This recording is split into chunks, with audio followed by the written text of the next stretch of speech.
nuyu waat rafetlu bu baax ni ngeen àndee ak ñun Louga TV seen première chaîne digitale à Louga am mbégte en tout cas ñëwaat ak yéen ngir defal leen seen émission bi nga xamante ni mooy débriefing ginnaaw bu Ndiambour joué ba pare di faral di def benn plateau boo xam dañ ciy waxtaanee en tout cas li nga xamante ni moom mooy match bi Ndiambour joué ba pare moo tax tey jii ñu amaan mbégte di ci dalal sunu ñaari kilifa kenn ki Eumeu Dieng moo nekk sama càmmoñ Eumeu Dieng ñu ngi lay gërëm bu baax a baax ci teewaat bi encore une fois fii ci télévision Louga TV. waa DJ Dots maa ngi lay nuyu di la sargal di nuyu waa Louga TV. ak les téléspectateurs Louga TV. fas yéene ñoo defal leen briefing ci match bi nga xam ne nii moom mooy jàll sànq muy Ndiambour ak CNEPS Excellence de Thiès. incha allah jërëjëf Dieng ñu ngi lay gërëm ci déplacement bi Laye Camara doyen Laye Camara président moom moo toog sama ndeyjoor président merci en tout cas d'avoir en tout cas répondu sur invitation à chaque fois que match Ndiambour jeex. waaw c'est moi qui vous remercie c'est moi qui vous remercie parce que aussi honneur la pour man. ma wax rek Louga yaatu na peut-être ñu xam ñuy vivre football ñu koy dund yaatu na mais souvent da ngeen di def appel à moi c'est peut-être que parce que peut-être lu ñuy def li doy na leen. ñu leen ci sant leen gërëm di gërëm Louga TV yëpp. di nuyu profité di nuyuwaale nag seen téléspectateurs yi nekk Sénégal ak hors du Sénégal. parce que souvent am nañu habitude après les émissions.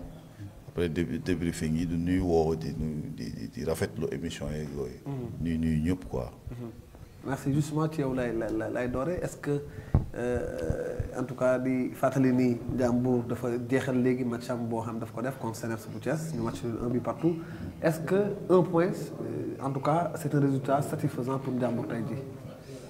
non là je dis non comme je l'avais tantôt dit ici ci seen plateau.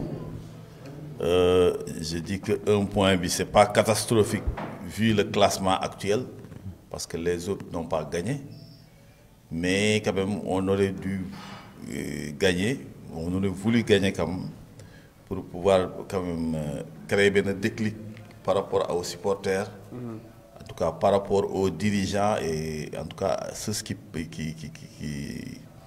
aiment le Ndiambour. Ça aurait été une très bonne chose que nous gagnions moom laa waxoon fii. J'avais même utilisé le mot tout faire pour gagner. Malheureusement yàlla joxuñu ko mais yàllaay joxe nag yàlla joxuñu ndam mais j'avoue que c'est pas un bon résultat pour quelqu'un qui prétend vraiment en tout cas être dans les premières places. Voilà 3-0 en temps de sortie.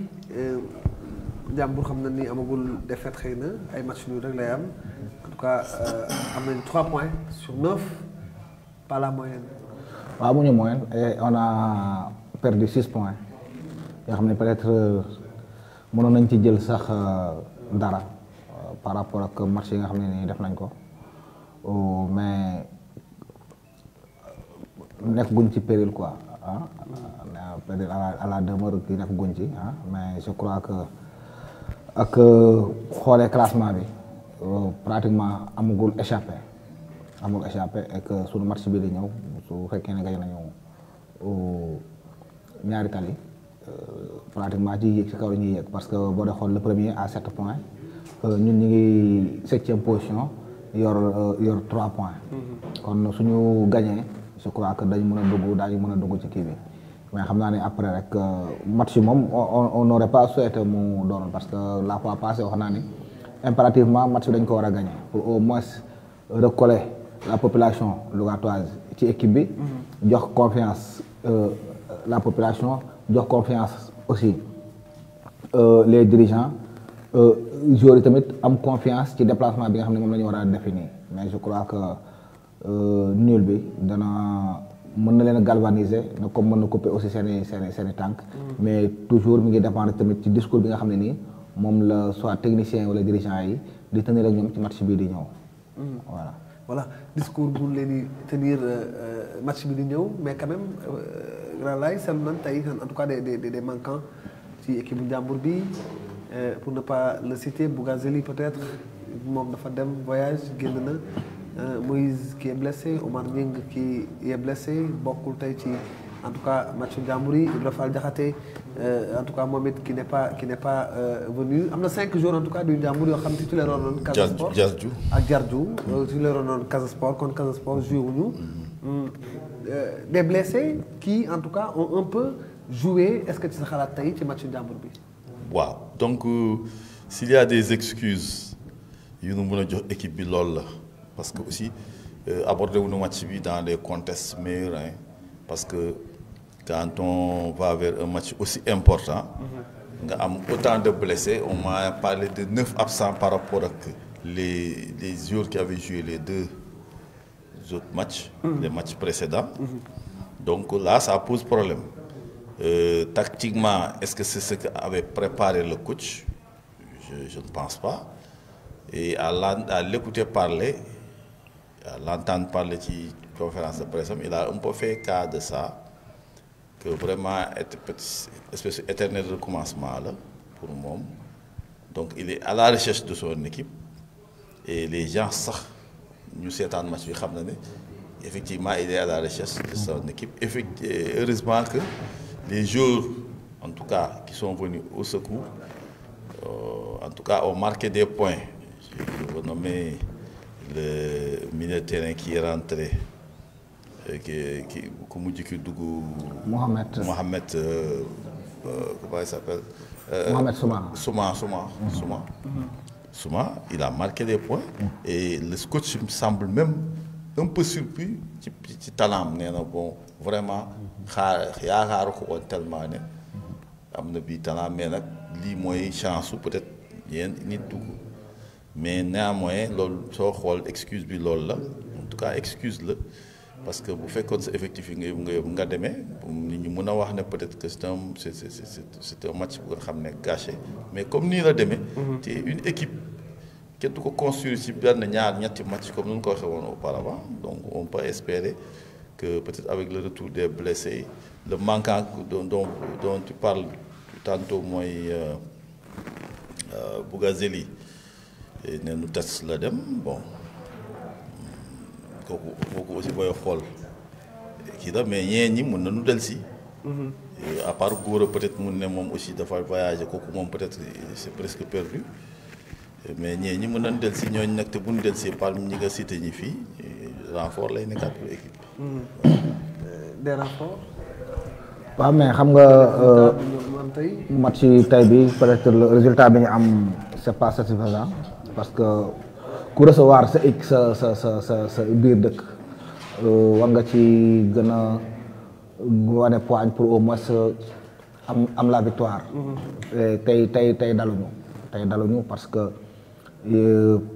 joueurs yi non n'était pas mordant mooy gën bëgguñu ko woon lool il jouait rek au football et que fu jouer football aussi tamit dafa am leneen lu muy àndal dafay ànd ak hargne dafay ànd ak volonté dafay ànd ak aussi tamit agressivité pour au moins agressivité sur le ballon sur les contrôles sur les passes efficacité tamit devant les buts loolu lépp daf ci manqué woon ci jeu bi li ma ciy gën a déplorer rek mooy dañuy réagir mooy à chaque fois dañuy réagir mooy dañuy dugal bii rek ñu réagir d'abord d'entrée de match sa biir dëkk yow yaa war a actionner pour wane équipe bi ñëw di wut si 1 point nit man damaa soxla 3 points yi ngay kii 1 point bi ngay wut dama la koy xaj 3 points laa soxla tey comportement boobu le joueur yi war a yor te dafa des par rapport ni ñu footballé avant ñu encaisser avant ñuy égaliser.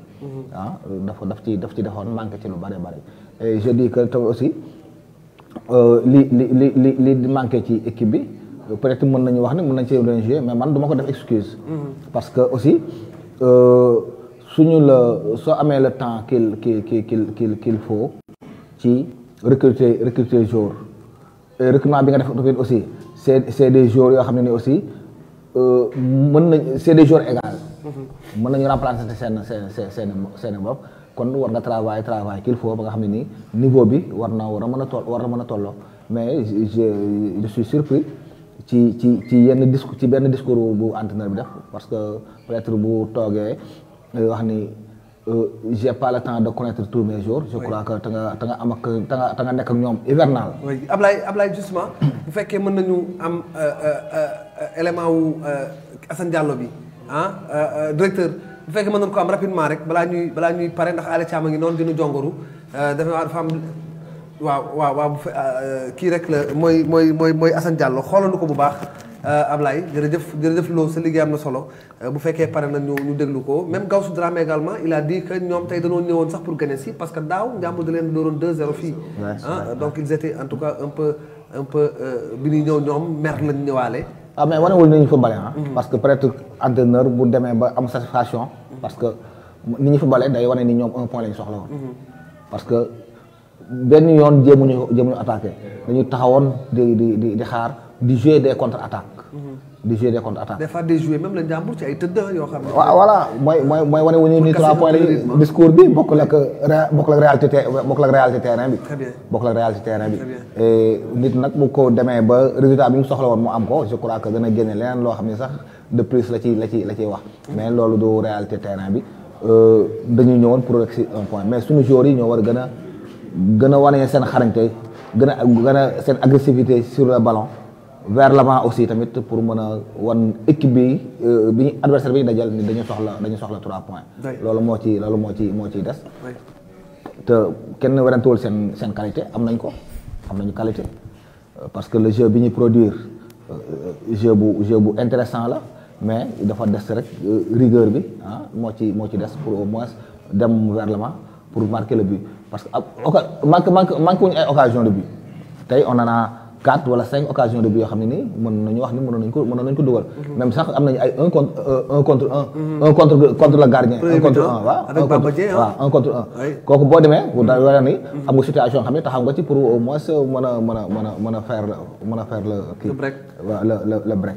mais dafa ci des joueurs yi ñu gën a efficace ñu gën leen a ñaax tamit aussi tamit gën leen a pousser à ce que les matchs yi nga xam ne ni dañ koy jouer à domicile ñu gën ci wane. xar kanam boo xam ne bi ñu wane tey bu ko gën a xariñ daal te gën ko danse quoi. très bien grand lay l'efficacité dans les buts. oui parce que man ce qui m'a un peu gêné dans cette rencontre mooy que booy xool. allez-y. Le coach a joué en tenant compte de ses absents un peu comme ni ko ma waxee il a des joueurs interchangeables. La preuve, le Soumala l'a démontré. Pourquoi ne pas parce que j'avais l'impression que, je ne sais pas si je parle sous le contrôle de Eme, que le coach a commencé par un 4-3-2-1, 7. Par exemple, si nous jouons, il y avait le milieu de terrain avec deux qui sont un peu offensifs, plus toujours Bamba ci kaw. 4-5-1. voilà donc là Oscar ak Amdi pratiquement dañoo bëgg ci militaire bi Bamba était seul ci kii bi militaire bi 5 la woon. voilà mais est-ce que joué nañ pas ak ay excentré tey. non moom laa foofu laay ñëw. man c'est ce que j'ai déploré parce que tu ne peux pas avoir en tout cas personnellement moi quand j'avais le Moustapha Sall là, mais j'allais le mettre partant parce que c'est un gosse qui a démontré ses preuves ici. Ci équipe peut-être 7 nawetaan on me dira mais en tout cas wane na ne am na vitesse bi am na mën na dribbler il centre bien donc ce excentré dem na man à sa place j'aurais mis ce gosse là. mu départ. ñu joué li ñu daan joué suñu 4-3-3 daan joué ak gars yi ñu xool waaw. mettre en confiance surtout. voilà c'est ça donc man foofu laa xaw a bañ a d'accord avec en tout cas le coach ci lu mu joué au départ. fallait pas tenir compte tellement de kii absenté na ma obligé changer sama système de jeu changer sama façon de jouer non da nga joué li nga daan joué parce que am nga joueur yu ko xam ni mën nañu koo def beneen bi il a mis. Le milieu de terrain, le 4 là, Diallo, il l'a mis, mais Diallo ne peut pas. Le rôle que nous jouons parce qu'il faut y tirer l'ensemble. Ce qui s'est bu, c'est le ñëw ci moom la jóge. Alerté nañu 3 fois on a des genre action bu am na fa. Heureusement qu'on avait une défense intelligente avec un très bon camarade derrière qui muy enrayé yenn occasion yu bare mais sinon 3 fois alerte nañ ko def perte na 3 fois perte de balam yooyu def na ko au milieu de terrain ñu jàkkaarloog suñuy camp kooku pour man il faut le faire jouer plus avant que pour position bu Wathie Sidi Diakhaté voilà Wathie Sidi Diakhaté c'est important Badara Samb bi ñuy seetaan merci président Badara Samb merci à Mahou Silla nee na li ma intéressé mooy daal li coach bi wax ñi dem fan lan dem les joueurs Abou Sarr également il nous suit beaucoup de gens nous suivent en ce moment ci débriefing bi nekkee match njàmbur la ñuy waxtaanee xëy na les failles avec des techniciens Eumeu Dieng Grand Laye Camara ñëpp xam na football Eumeu Dieng qui est entraîneur également de bokk ci staffu njàmbur bi également moo tax ñuy waxtaanee li nga xam moom mooy njàmbur est-ce que li ñu doon joué tey 4-5-1 waroon naa mën a am en tout cas son effet muy effet boo xamante gis nañ ni xëy na njàmbur c'est vrai que premier mi-temps Bamba Dieng amoon na jàkkaarloo mook Massamba Ndiaye génn xëy na écran Massamba Ndiaye beeg yooyu ak xam nañ ni Massamba Ndiaye dafa am rallonge góolu CNEPS de Thiès bi mais est-ce que 4-5-1 tey jii doon nañ ci mën a am dara si on sait que peut-être amuñu attaquant bu dul Bamba Dieng.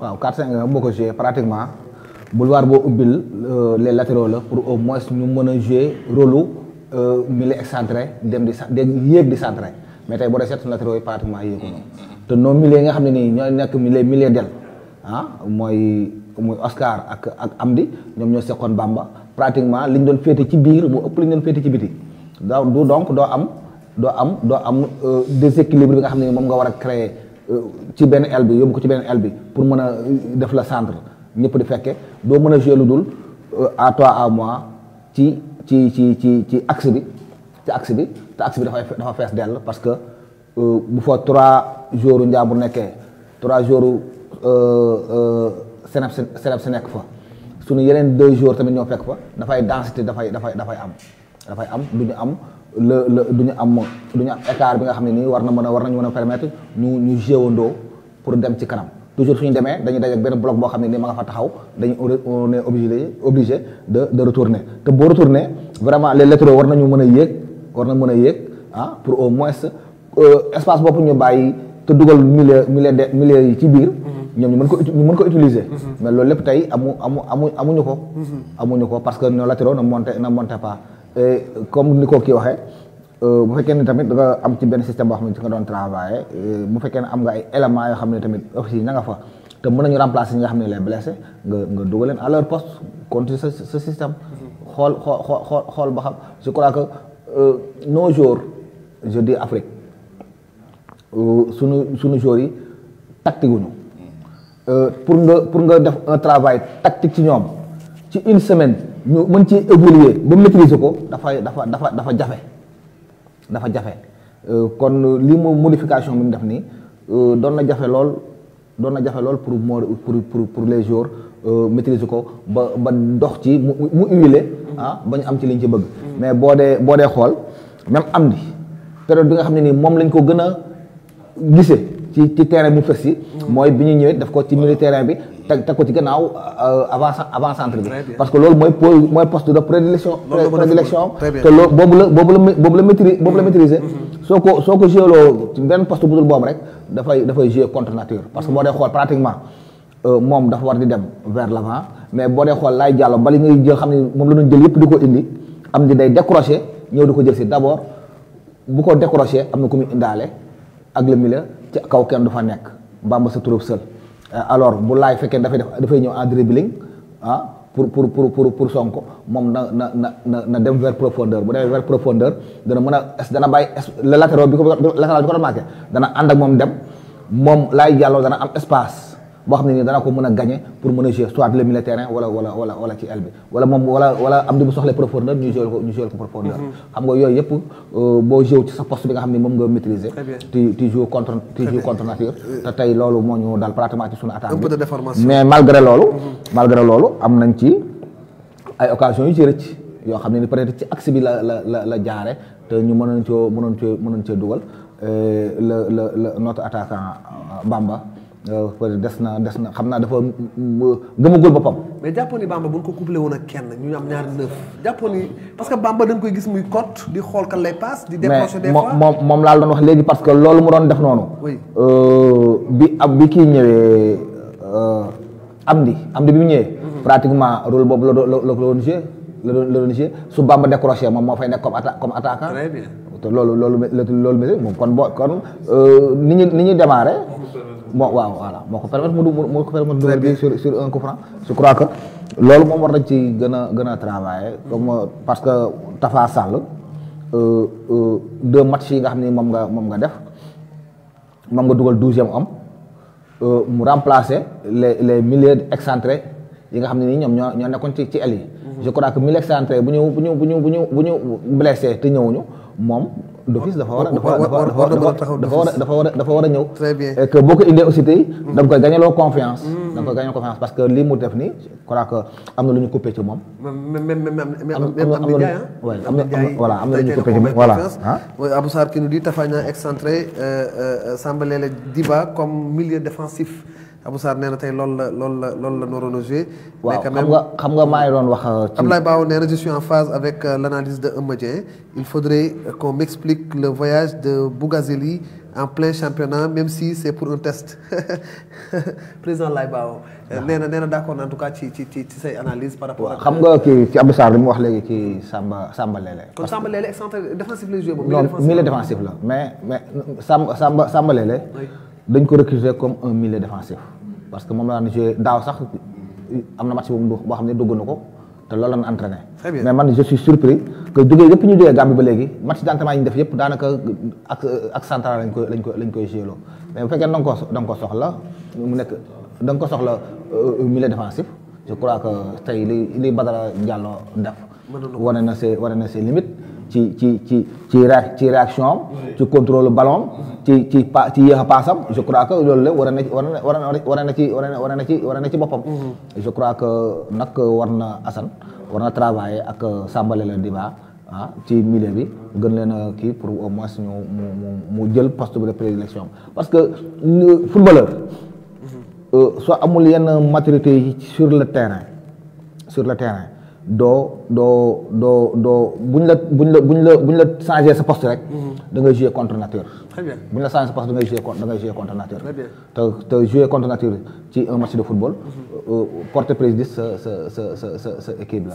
sa équipe la. Oui. Mais booy yi ni poste yi ñu leen recruter. nañ leen ko footballoo. jëm leen a push. c'est important ñu bañ a am déformation loolu dafa am solo parce que boo dee xool maa ngi doon waxtaan ak le président ma ne ko Sénégal dana jafe même Afrique sax dana jafe jour évoluer fi d'abord le temps d'entraînement doyul li ñu war a jouer ci match de compétition pour évoluer bariwul.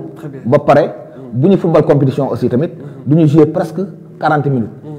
ndax rey temps génn fii tëdd fii loolu ça ne progresse pas le jeu et ça ne progresse pas l'acteur. important Eumeu Dieng dana ñëwaat léegi ci yow Sylla Makhtar depuis Allemagne merci voilà mi ngi noonu Ablaye def naa ni yemb na nga jox ñu Assane Diallo justement à la fin mais par exemple du match Ndiambour CNEPS Excellence de Thiès. On rappelle le résultat, 1 but partout, et que à la fin du match, il y avait un point de presse mais avec les entraîneurs. Assane Diallo mooy entraîneur bu Ndiambour ñu déglu ko ci seen télévision Louga TV. ñi nga xamante ni ñoom ñooy les journalistes Assane Diallo. Voilà, coach, c'est comme quoi avoir la possession de la balle ne veut pas dire absolument gagner. Oui, ça on connaît. Bon, c'était un match extrêmement difficile à préparer. Comparé à l'équipe de Ziguinchor, il manquait 5 éléments. On a préparé le match sans attaquants. Tous nos attaquants étaient indisponibles. Il ne restait que Bamba. Il nous fallait inventer un nouveau dispositif. On a tenté le sapin de Noël. Avec beaucoup de densité dans l'entrejeu, forcément on aura la possession. Mais la clé du match, c'est l'occasion ratée par Bamba en première mi-temps. S'il le met, le match est fini. Bon, en deuxième mi-temps, on revient. On a encore la possession. Il est un peu stérile, ça je sais, parce qu'il n'y a pas d'attaquant disponible là dans l'équipe. Il y a un seul attaquant, les autres ne sont pas là. Bon, on a pris un but contre le cours du jeu. Mais ce qui est de bonne augure, l'équipe réagit toujours. On est conscient de la tâche. Il faut encore, il n'y a pas de miracle. Il faut, comme disent les Chinois, pour honorer le deuil, il faut respecter le travail. On va travailler encore pour remédier à cela. 3 matchs joués, 2 buts marqués, donc comme qui dirait que l'efficacité offensive reste encore à faire. Oui, ça reste à ce niveau, oui, surtout la disponibilité de nos attaquants aussi. Dans toute l'équipe, il n'y a que 2 attaquants pour le moment, le jeune Tafa et Bamba. C'est insuffisant, on sait. Il faut... C'est ça qu'on a pour le moment, parce qu'il y a 4 attaquants qui sont d'or. Bougazali, Lamine Diédhiou, Goro Diop, Zola, des titulaires en puissance qui ne sont pas là. Donc toute notre puissance offensive est d'or. Pour le moment, on a ça. On ne peut pas venir. Récupérer d'ici la prochaine journée? Non, c'est trop tôt. D'autres pour blessure, d'autres sont en voyagé. Donc on ne peut pas récupérer un blessé. Non, ça c'est autre chose. Il faut s'adresser aux administratifs. Je ne vais pas me plonger sur ça. C'est pas Matar Ndiaye qui manque. Vous ne regrettez pas son départ? Bien sûr, parce que vous savez, au Ndiambour, c'est toujours l'éternel recommencement. On avait 3 excellents joueurs dans l'offensive, hein, Matar, Abou et Sony. Et le but c'était de les garder et renforcer l'équipe, mais on les a perdus. Je ne peux pas pleurer donc un joueur qui n'est pas là. Mais ils sont, intrinsèquement, ce sont de très bons joueurs. Bon, j'ai demandé de les garder, on n'a pas pu les garder. Bon, il faut un tueur, on ne l'a pas pour le moment. On travaille avec Bamba et il va venir. Bon. Coach, on vient de découvrir Soumala, mais qui paraît un joueur extraordinaire. Oui, il a fait une bonne rentrée. On n'est qu'à la 3e journée. Je commence à connaître tout l'effectif. Il a fait une bonne rentrée. jërëjëf Lo Mathiandam Ablaye merci ci élément Assane Diallo boobu en tout cas président dafa mel ne Assane yàgg na ko mais yàgg na wax loolu yàgg na wax ni en tout cas il n'est pas satisfait des fois da koy wax le groupe entraînement yi baaxul hivernal yi li ma bëggoon defuma ko et en tout cas il déplore également ay départ ay joueurs yoo xamante ni am nañ ci club bu Ndiambour bi wax na également ci li nga xamante ni moom mooy li waroon a tuer le match mais par exemple en début de premier mi-temps Bamba Dieng jàkkaarloom boobu da ko doon dugal match bi jeex mais quand même bon il fait avec même si waa Daaru Karim Bache ñu ngi ñuy gën a leeral loolu faisons pas fine bouche avec avec plus de 5 titulaires absents et des voyages inexpliqués c'était une mission impossible pour l'entraîneur. waaw donc man comme ni ñu ko waxee woon un peu tantôt parce que moom foofu la focaliser wu que peut-être que équipe boobu manqué na bien que il a cité un avant-centre qui était d'or comme ni ko doon waxee la Sall la nga xam ne moom à sa place je l'aurais fait démarrer pour pouvoir gagner comme ni muy jooy amul avant-centre bon kooku doon na mën a impacter dans le jeu par sa vitesse et sa technicité. Bon, ensuite, qui donne souvent comme nous quoi, les joueurs qui ont nous dem, et voir nous tirer les lui peut-être lui-même il aurait dû aussi préciser que nous le monter. Et la faute à qui? À personne, à mon avis, parce que aussi les joueurs pour dire le contrat, moi, je vais de le laisser partir. Maintenant, ce que ont proposé les gens, peut-être que l'autre moyen donne solution. Dans le futur, moi, je vais produire des jours qui sont de Louga. Peut-être nous allons texter pour construire une équipe dans la durée. Mais à ce rythme. Non, ils l'ont dit, le coach l'a dit. Le coach a dit qu'il y a des joueurs de 17 ans depuis mais espérons que nous allons produire des joueurs qui peut-être d'ici 2 ans, 1 an, am talent va perdurer. Un gosse déjà, tantôt comme Samba Lele. C'est un gosse de Louga, son père âgé au Ndiambour. Donc, Koku, c'est-à-dire du coup, il chance dès à présent. Oui, bon, sentir équipe pour notre tour. Salaamaaleykum. Aleykum salaam. Docteur maa ngi lay nuyu di la ziar. jërëjëf ku baax kooku kan la. nuyu Laye Camara di nuyu Eumeu Dieng. président Laye Bao. di rafetlu seen liggéey. Bao. nga lay fay grand. docteur maa ngi leen déglu sànq ba léegi. franchement sur le plan tactique chapeau.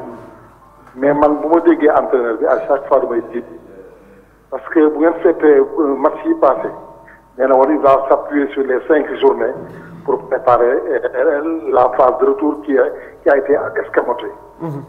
Et il revient, il dit oui j'ai perdu 3 éléments yoo xam ni waxoon naa ñu téye leen mais loolu wax na ko discours bu war les recrutements kon il faut mu dem ak moom.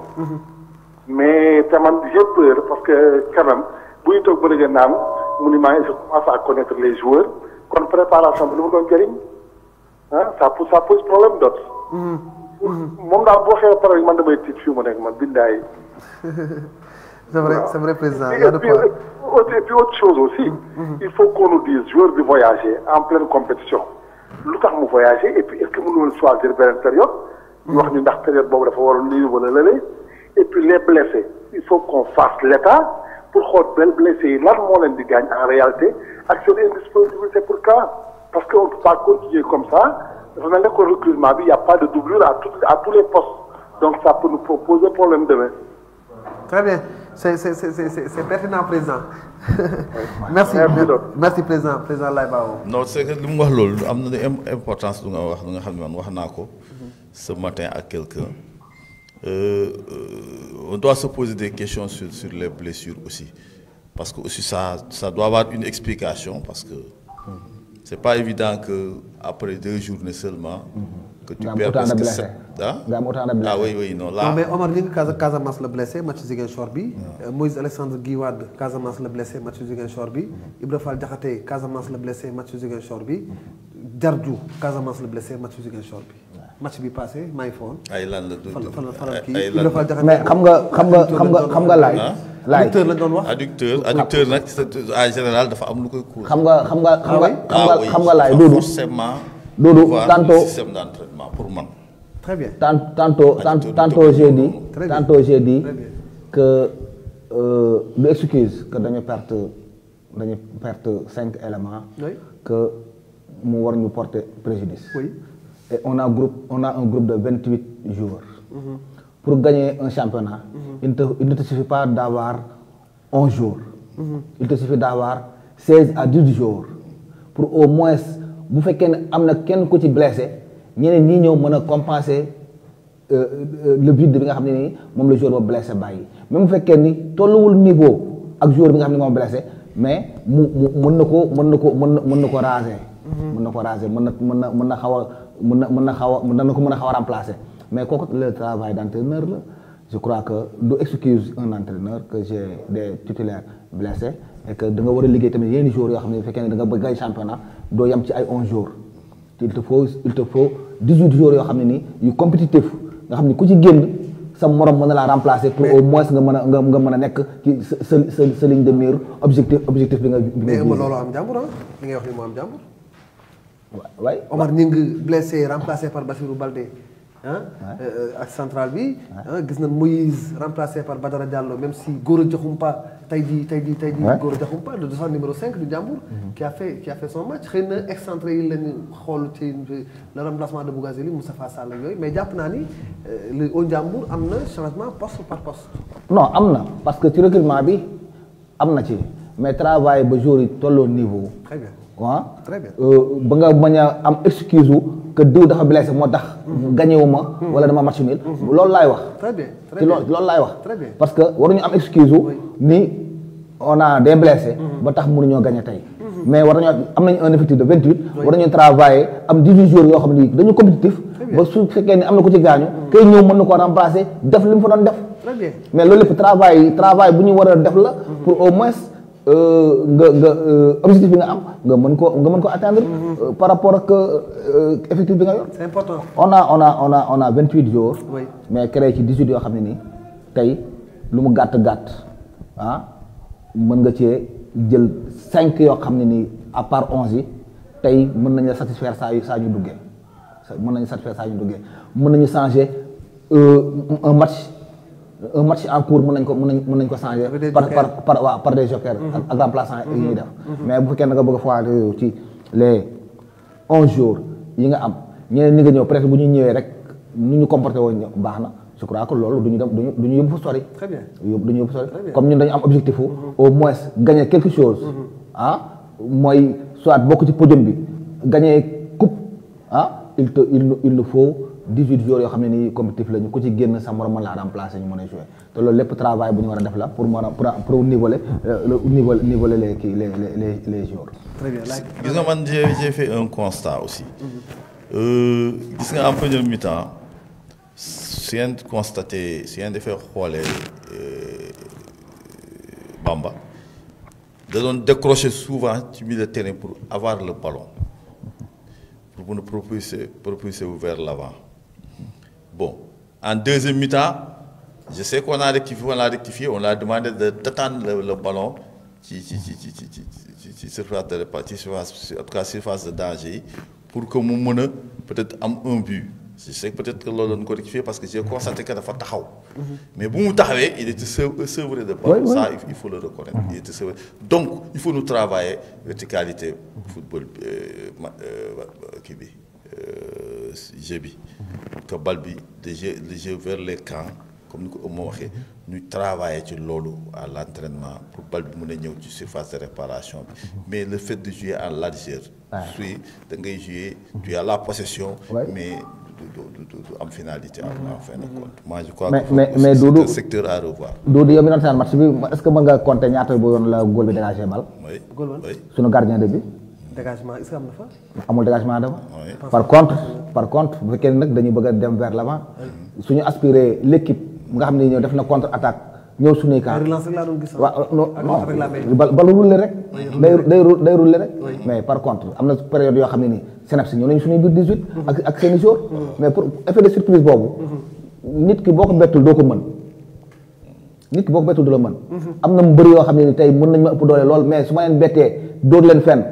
mën nañu dem kaaw mais loolu moo dafa des parce que jeu bi ñuy jouer à toi à moi ak jeu roulé ci gardien bi day xaar ba défense ba lay ba équipe bi delluwaat en place ñu soog a rouler bal bi jouer kooku mën a amul effet de surprise daa boobu boo fekkee ne tam aussi bëgg effet de surprise su la gars yi attaqué ba dugg sa biir surface soo jàppee attaqué xoolal ci kaw d'abord xool kan moo fa baax boo xamee ko fa baax nga dégagé mu dem équipe bi daw fekk ko dana fekk sax dana am sax joueur yoo xam ne nii yu taayal yu mel na man adversaire yoo xam ne dañuy taayal pour rejoindre yow nga romb leen dem si créer supériorité numérique foofu ci kii bi mais amuñu ñun match bi ma seetaan amul benn yoon boo xam ne ni suñu góol dégagé na ko bal lu dul ñaari yoon yoo xam ne nii passe en retrait la ñuy def ci moom attaquant bi harcelé ko mu dégagé mais ci des contre-attaques vraiment dafa des. pour équipe nag moom pour nga gagner ko surprise bett ko daf ciy bokk. c'est important Ablaye lan moo yemb ndax bitu Sénégal bi yemb na bu fekkee yemb na nga jox nu ko Ibrahima Mbodj Djamilis nee na bonsoir il faut chercher encore d'autres attaquants mais sachons que le championnat n'attend pas et tout peut arriver comme la saison dernière avec la Covid.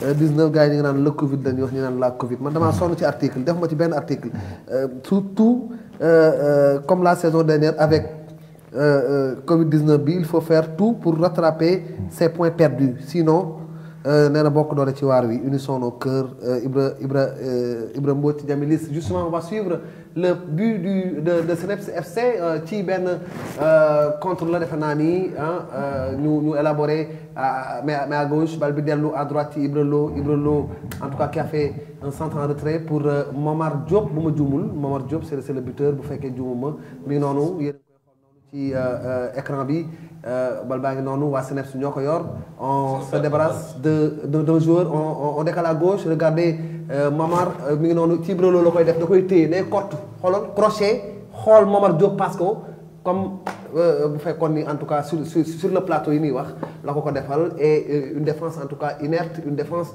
en tout cas passive justement waroon na am réaction resserré wu xëy na ci surtout Ibra Lo moomu xoolal mi ngi nii xoolal xam nga même dos boo xoolee Ibra Lo bi mu crocheté Ablaye Diallo waroon na réduire angle de passe am mooy mu def un pas vers lui. waaw bu dooree mu taal tanga mais daf ko crochet rek mu taxaw sur place di ko xaar. alors bu ñu la crochet ba joueur bi déséquilibré wu da ngay def un pas vers lui pour au moins fermer angle de passe yi mu mën a am. parce que waa ji benn angle de passe rek la amoon. parce que tëj na ko ci côté camp. côté kii la ko retrait la ko mën a def. mais da ngay dem vers l'avant. nga fermer foofu. même si tëj na côté camp te dafa mel ne xoolal Ndoye Ablaye ñëwaatal tuuti ci Ibra Lo parce que dafa mel ne bi muy Ibra Lo côté bal bi laata. dafa déséquilibré Ndoye serré na première poteau mel na ni Ndoye avant loolu avant but bi ci Ibra Lo ki centré bal bi centré en retrait bi foofu laa bëgg Ablaye nga ñëwaat fa muy mi ngi noonu waa kay demande na Lo dana ko indi Ablaye Lo waa kay non ba léegi Ablaye du foofu fi muy def réception de la balle waaw fii laa wax. jërëjëf xool Pape Djibril pourtant fàtt na premier poteau mais excentré bi mais mooy li nga wax serré waroon na serré Ablaye. gis nga Doudou. malheureusement. Doudou mënu ci dara ndax bal moo gën a gaaw. lii dafay arme bu fatale ci football. et pourtant ñun situation yi am nañ ko ci match bi. de centre en retrait. dafay arme bu fatale. gis nga en général. amul ku ko mën a défendre. loolu xanaa amul. mais xoolal am nañ ko fa surtout dans les dernières minutes bal bi ñu yóbbu ba ligne de fond. wala ko waaye dafa def centre derrière la défense man à sa place damay def retrait parce qu'il y avait 3 jours du Ndiambour yu taxaw di xaar. donc il faut yooyu il faut ñu travailler. Alé Thiam mi nga xam ni coupé la xam xanaa sax centre en retrait xam na ni défenseur dafa war a coupé bal bi moom coupé la xam Alé Thiam xamul football xamul dara moo tax du seetaan sax ay football ak yooyu.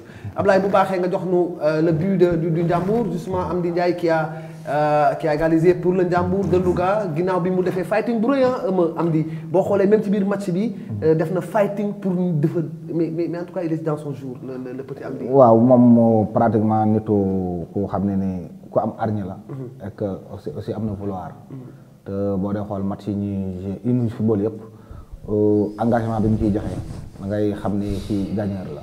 je crois que fi mu gën a fëse mooy période bi nga xam ne ñëw na au niveau milieu axial dernier l'attaquant. foofu la gën a fëse. foofu la gën a doxee. te foofu la doon oser sax pour jël bal bi pour dugg pour pénétration. te xam nga une défense moom bu taxawee doo def lu dul jéem a bët. da def lu mu bët soo fekkee ne el yi amuñu woon des hommes d'elle yi si kii woon bët rek la moo ñu doon génne te bëtt nañu pour am occasion bi je crois que coup franc boobu tamit ñu créé ba biñ ko dóoree moo bëtt défense bi. Abdoulaye Diallo qui a bien tiré le coup franc dañ maa dégg ñu naan dañ Ndiambour est trop en tout cas jox ñu essentiel balle arrêté te balle arrêté léegi dafa bokk. non arme fatale moom tamit arme fatale la nit ñi duñ ciy régler seen problème sax am na équipe yi nga xam ne bu ñu amee balle arrêté rek gars yi tiit noonu. parce que tellement que da nga koy travailler ba nga xam ne et puis ça se travaille à l'entraînement aussi.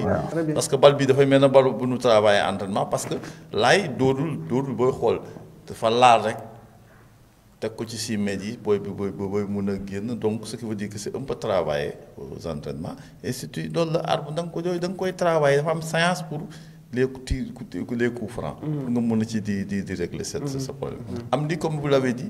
Amdi il avait des problèmes en première mi-temps pourtant balam yëpp booy xool première mi-temps da koo perte saa bu tourné y avait surnom bi ci milieu terrain bi comme li nga wax da koy empêcher de jouer parce que moom c'est un peu un joueur d'espace casseur de ligne la casseur de ligne nag il te faut au moins nga am sa élan mun a propulser bi mun a casser ay lignes. mais da ko doon jéem première mi-temps il tenait le ballon il essayait de casser des lignes mais chaque fois day perte ballon yooyu man sax maa ngi koy wax à un certain moment ki ma toog man ni ko am di il a des problèmes pour le moment mais comme ni ko ëmma waxee en deuxième mi-temps surtout bu Boy Sall bu duggee dafa exploser dafa mel ne dafa sasoo match bi da koo sasoo dafa sasoo match bi Amdi Ndiaye ki yàgg na noo teral yàgg na noo sagal Amdi merci Egoudouba qui nous dit unissons nos cœurs c'est juste ça qui nous manque Mortiam après juste 2 journées le nombre de blessés nous permet d'analyser la préparation de l'équipe avant la compétition une stratégie efficace pour booster l'équipe Aïcha équipe bokk waar wi justement ñu dem régie Ablaye bu fekkee yemb na ñu seetaan légalisation du Ndiambour de Louga waa Louga yëpp doon ko xaar bëri woon na ñu nekkoon ci terrain bi doon ko xaar waaye ñu nekkoon ci seen kër doon ko xaar di seetaan Louga TV on suit et on revient coup franc baa ngi nii Ablaye Diallo moo ko teg mooy capitaine u Ndiambour bu Louga et balle arrêtée baax na ci quand même avec son pied gauche Ablaye Diallo qui tire le coup franc dans la boîte Amdi Ndiaye qui revient qui prend la balle et da koo yaali deux la waroon doon nag ndax yaali 2 la 2 la waroon doon ndax yàlla 2 la. non boobu temps gone la woon. waaw gis nga coup franc bi mooy ni ngeen wax rek. dans la boîte dans la boîte mais et puis sans puissance te am na mën na ko moom. mën na tiir ak puissance mais defu ko. dafa tonni bal bi rek bàyyi ko ci 6 mètres yi mu bonde. rebond boobu moo bett défense bi. peut-être la défense s'attendait à ce que mu def second poteau. comme am na tànk bu mais man Bamba laa gisul ci action bi ndax Bamba laa gisul ci action. Bamba mi ngi nga parce que ni ngi yaakaar ni bal long lañ koy def pour ñu dem deuxième poteau. Ablaye def ko premier poteau. ci la am di jeté wu ci la Tafaña jeté wu. comme ñoom ndaama yu nekkoon ci kanam lañu ci lañu jeté wu. gêné défenseur bi bi doon kii réagir. ci la am di dugale tànkam. et fii Sidi Diakhaté mi ngi jël bal bi jëm ci rond-point central bi pour noonu gaawantu. voilà parce que c'était un match qu'on pouvait encore gagner. te man j'ai aimé son acte là acte boobu je l'ai dit sax fu ma toogal. ma ne ko si kii li muy def loolu la nan dem match bi war nañ ko mën a gagner. parce que revenir au score dafa am solo ci match. dafa am lu muy jouer ci football. ñun dellusee au score ni waroon nañu mën a profiter et puis effectivement on a eu des balles de break yi nga xam ne dañu koo foyee comme ni ma la wax sant en retrait boobu noo waroon def te def nu. allo Ablaye dafa am ko dugg Aliou Diallo merci félicitations à vous. Donc merci Ablaye Aliou Diallo merci Jacob il nous suit également Ablaye Diallo daw na ba sonn Cheikh Diop merci voilà ñu jël ki ne ci ligne bi laataa ñuy laali jotaay bi nag parce que Ali Thiam mi ngi xaar salaamaaleykum allo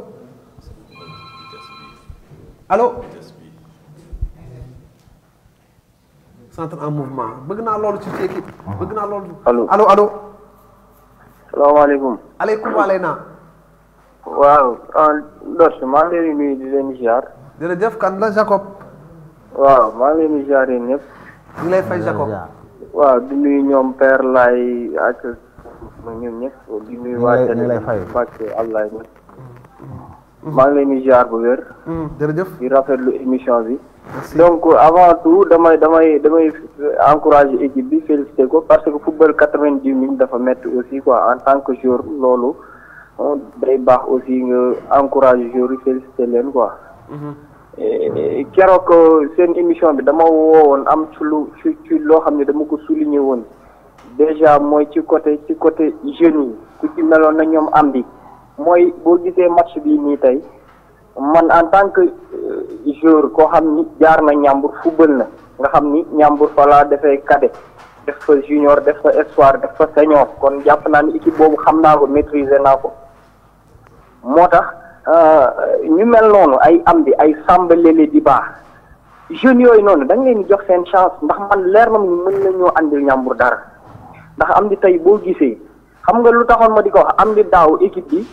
dañoo ñëw équipe bi am problème ñu andi ko titulaire nga gis mu am benn niveau bu mu yóbbu équipe bi début championnat mu ñëw da nga koy joxaat chance am ñu ko yow la gis nga biñ ko andee tey da ngay xam ni kii il a envie dafa am envie dafa joxe 90 minutes gis nga bii bi mu dugal bii bi nga xam ni bii boobu ku fekke ku parewul doo ko dugal te ba noppi beneen affaire mooy man mënuma comprendre aussi équipe championnat nga xam ni championnat ni mu yàggee ak ni mu méttee nga booy recruter mais effectif nga war a am jour même boo manqué 5 jours war naa am yeneen jours yi nga xamante ni bu ñu ñëwee mën nañoo def lu raw ñi nga xam ni absenté nañ ndax jàpp naa ni équipe championnat noonu la war a demee mais doo ñëw tënku ci 11 jours wala déedéet équipe championnat la ñu wax.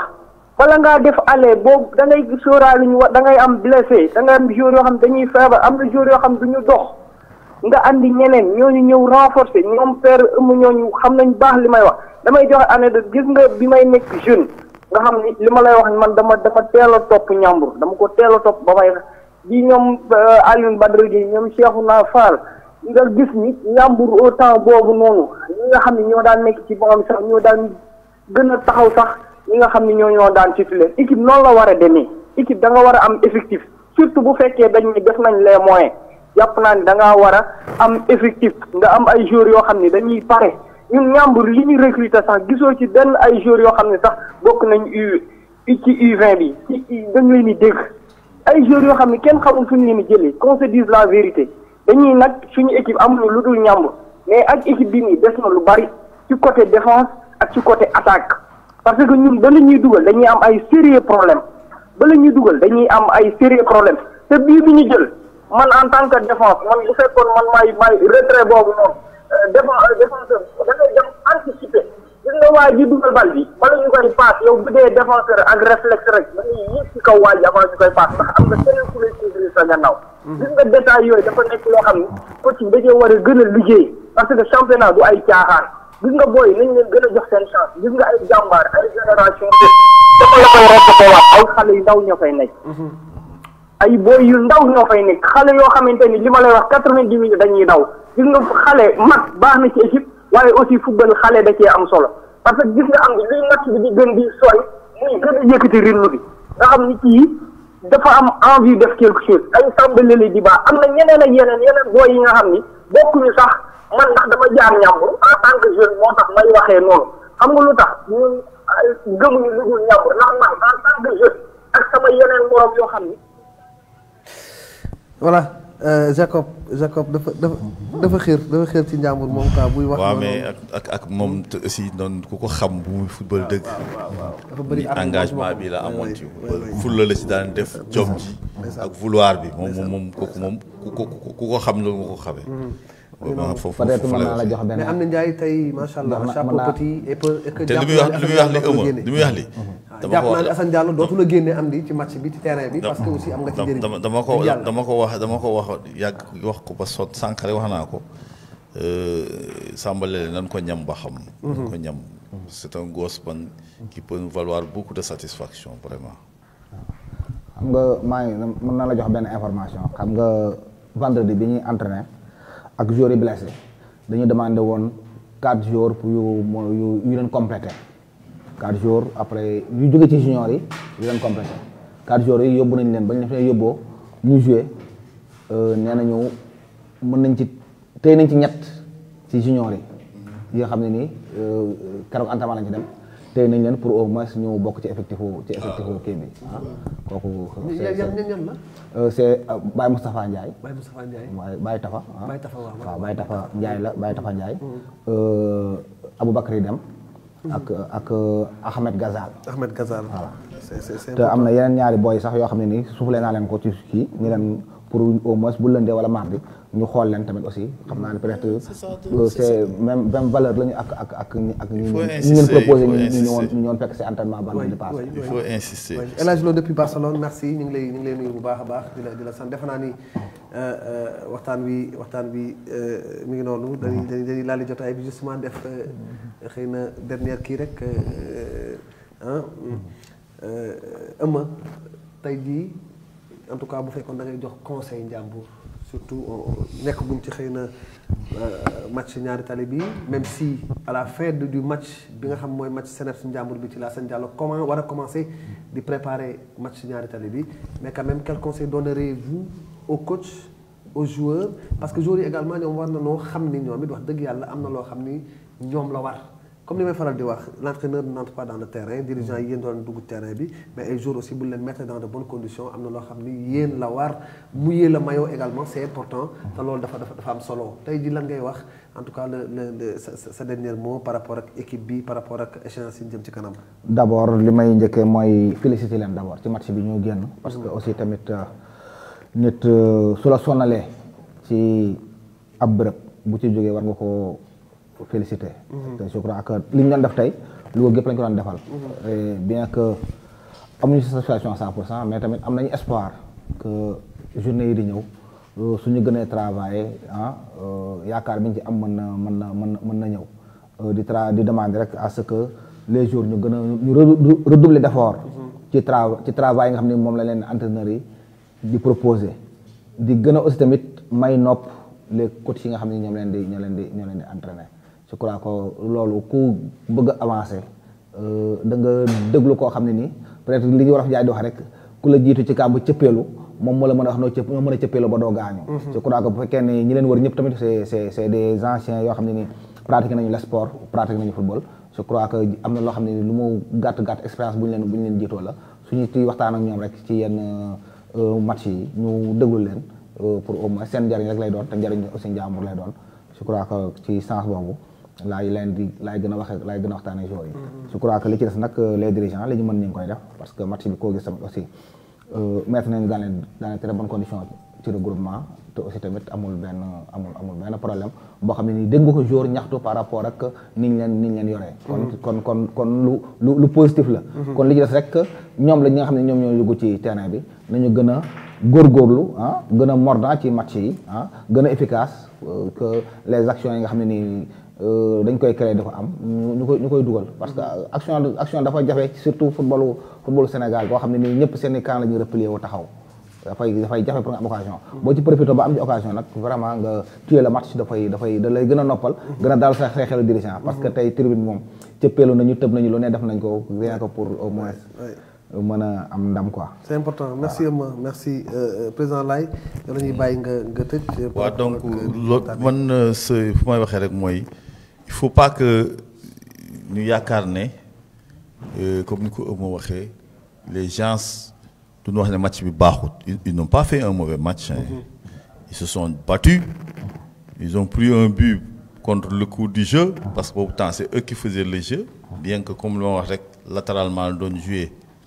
mu leen di tardel te mun woon vers l'avant mais ils ont fait un match exemplaire et puis nous booster woo pour mun a revenir au score ensuite geste jaxate bi aussi bu ñu dugalee bi mu boo nee ñun bëgg nañu gagner match bi c'est important loolu ñu ngi leen ci remercier di remercier di wax ne le coach là aussi kenn limewul compétence am parce que man j'ai toujours dit ici c'est un gars laame voilà et il a bourlingué un peu partout peut-être jaar na ba fi ne am na benn vécu bu nga xam ne mën na ko permettre mu construire une très grande équipe mais lu ñuy wax yëpp complément la rek peut-être que dunoo yàgg ci yëf yi di suivre affaire bi gis lu nga xam ni da koy mën a dolli ñu koy wax nii mais c'est pas peut-être contester li muy def wala dara loolu la ñuy def rek te loolu aussi c'est pour dëkk bi la pour Njambur la man nag dama resté ba tey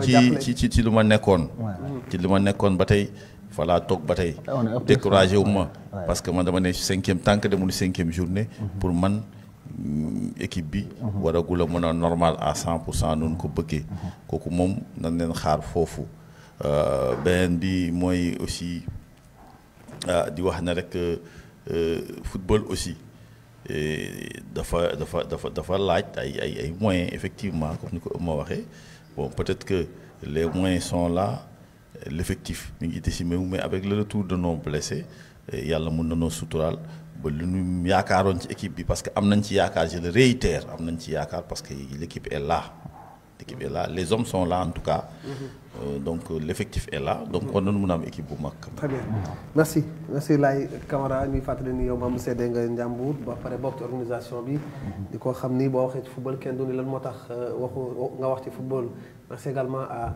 Ama Dieng yow nga bokk également ci encadrement technique bu Njambur bi membre dirigeant la. membre dirigeant ma technicien la. day bañ technicien la day bañ moom moo yore catégorie bi. voilà ñoom lañ àndaloon comme tous les dimanches après le match du Njambur on fait un peu le débriefing pour voir en tout cas lan lañ waroon a def lan lañ deful xëy na loolu mooy doon waxtaan bi. comme ni ko président Laye waxee gars yi amuñu benn en tout cas esprit négatif ci équipe bu Njambur bi c'est une bonne équipe mais quand même nanu dolli cere dolli ñeex loolu mooy objectif bi merci à vous qui nous suivez depuis 15 heures ñu fàttali direct bi 14h30 dañ ko commencé woon ci stade Alboury Ndiaye bu Louga ñëwaat eggali fii Njambur CNEPS Excellence de Thiès tay la woon fii ci stade Alboury Ndiaye bu Louga ñu def Tembo un but partout cela loolu may Njambur 3 points et la sortie dimanche prochain inchallah contre Ñaari Tali bu Njambur amee 3 points loolu dafay nekk affaire bu baax ci Njambur ndax dana nekk ci kaw tableau bi et loolu la ñuy souhaiter deuxième 4 points. Très bien. Très bien. C'est pas c'est pas une position alarmante. mais nekk ci kaw dafa gën a dal xel rek quoi. waaw vraiment deuxième bi 4 points la ñu am. moom mu am 3 points. su gagné comme ni nga ko waxee day dugg. Voilà, merci d'avoir suivi. On se donne rendez-vous dimanche, Inch'Allah. Ok. Sidi Diakhaté, Sidi na wóor. waa kay intelligent boy.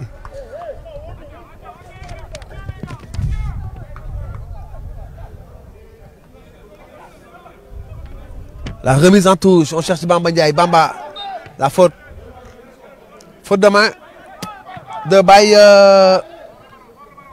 Arona Sadio, l'arrière droit de l'équipe de CNEPS Excellence de Thiès. Ablaye Diallo, ma nga noonu.